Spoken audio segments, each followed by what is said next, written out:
Hi everyone, I'm back with another video. In this video, I'm going to talk about the vowels in Persian.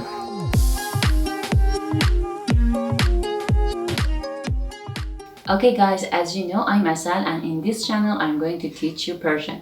If you're interested in this language and want to learn it, you can subscribe my channel and learn Persian with me. In the previous video, we talked about the Persian alphabet. Now here, we want to talk about the Persian vowels. As I said before, Persian has 6 main vowels, which are easy to pronounce because we have them in English. 3 of them are long, for example, A, U, E, and the next 3 are short, A, E, O. Let's start up with the short ones. The vowel A is called Fateh in Persian and is equivalent in English, for example, bad or sad. If you want to show Fateh in Persian script, you have to write a symbol like this. It's a diagonal line descending to the left and its position is above a consonant. For example, the word dast. You can see the Fateh above the letter Dal and is pronounced like da. Dast means hand. You see, it's very easy. But if a word begins or starts with the A sound at the beginning of a word, the initial sound of a word start with A, then this symbol comes above the letter Aleph. We talked about the Persian alphabet in the last video, and here is the link, you can watch that video. So it comes above the Aleph and sounds A. For example, the word Abr means cloud. You can see the initial sound is A and then we put the Fateh above the letter Aleph. The next vowel is O. O is called Zamme. We also have this sound in English, for example, Lord. O in Lord. And if you want to show Zamme in Persian script, you have to write this symbol. It's somehow like the letter Vav, but in a very small form. And it comes above the consonant. For example, Torsh. Torsh means sour. You can see Zamme above the letter T and it sounds to, Torsh. And again, if a word starts with the O sounds, I mean the initial sound of a word is O, then again we put this symbol above the letter Aleph and it sounds O. For example, Ordak. Ordak means duck. And you can see the initial sound is O. And we put this symbol above the Aleph and we write like this. The next and the last short vowel is E, which is called Kasre. Again, we have this sound in English like bed. The sounds E in the word bed. Kasre is very similar to Fateh, but it comes under a consonant.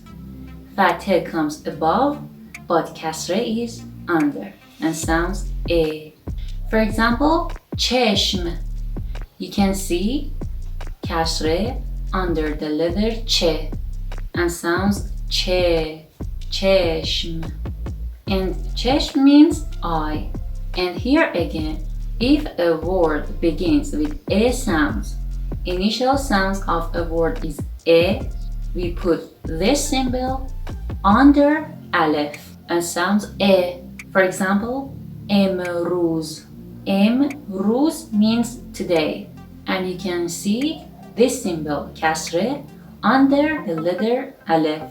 Okay guys, you may confuse between Fateh and Kasre. Fateh sounds A and comes above a consonant, but Kasre sounds E and comes under a consonant. You may confuse that They are very similar in both shape and size, everything, but they have different sounds. And only the difference is one of them comes above and one of them comes under. I can tell you a trick that you can memorize it easily. It's like that, it go up. So you know that you have to put fatha or this symbol above a consonant and sounds ah. But when you want to say a, you say a. You see, it's like your voice goes down. A. So kasre goes under a consonant.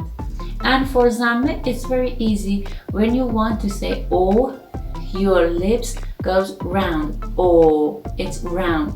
So the symbol has a very small circle. You can see here.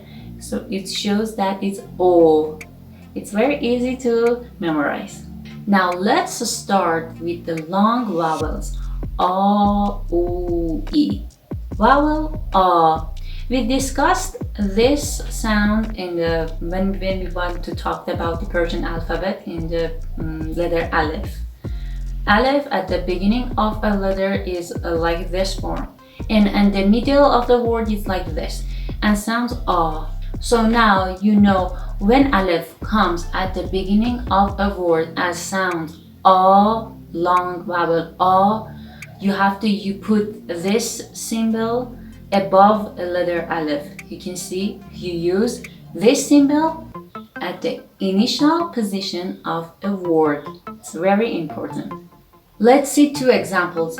Atash means fire and dastan means story. Now let's see the long vowel U, which usually show with the consonant vav. As in English, we have them, for example, tool, moon, you. So at the middle or final positions of the word, usually this vowel is represented with vav, the letter vav. And when the U sound comes at the beginning of a word, the initial position of a word sounds U, it preceded by Aleph, like this. For example, shur. Shur means salty. You can see the letter vav at the middle of the word sounds U, shur. And the next example is U, means he or she. And you can see the initial sounds is the long vowel U and the letter vav preceded by Aleph. And the last long vowel is E. We have this sound again in English. For example, beat or feet. And usually this sound represents with the letter Ye. At the middle of a word, it has this form, and in the final position of the word, it has this form. For example, dir. Dir means late. And then, if the initial sound of a word is E, long vowel E, the letter Ye preceded by Aleph. For example, in. You can see in the word in, which means this, in the word mean, the initial sound is long vowel E and the letter Ye preceded by Aleph. And we write like this. And we pronounce it like in. And the last thing that I can add to this video, it's somehow for your knowledge, is that the word final O is very rare in Persian or orthography, except in the word to. To means you, but in a singular form. And we have this in Spanish, they say tú. Tú is somehow informal and they use it for a singular person. So it's very rare that a Persian word finished with the O sound. And also the vowel A at the final position of a word, and means a word finished with A sounds, again is very rare, except in the word na. Na means no. in Persian. It's because the A sounds at the final positions of a word in the early New Persian has mostly shifted to A sounds. We have a lot of words that ends with A sounds. For example, khane means house, school, madrase means school, or another words, but we don't have much words. It's very rare that ends with A sounds, except the word na means no, although it still exists in the Persian dialect of Afghanistan and Tajikistan. But in Iranian Persian, we don't have the final A sound in a word. Okay, here we talked about the 6 main vowels in Persian. I hope you learned it a lot, and if you have any question, you can ask me in comments below. Okay, if you enjoyed this video, you can put the thumbs up and see you in the next video. Goodbye. Khodafez.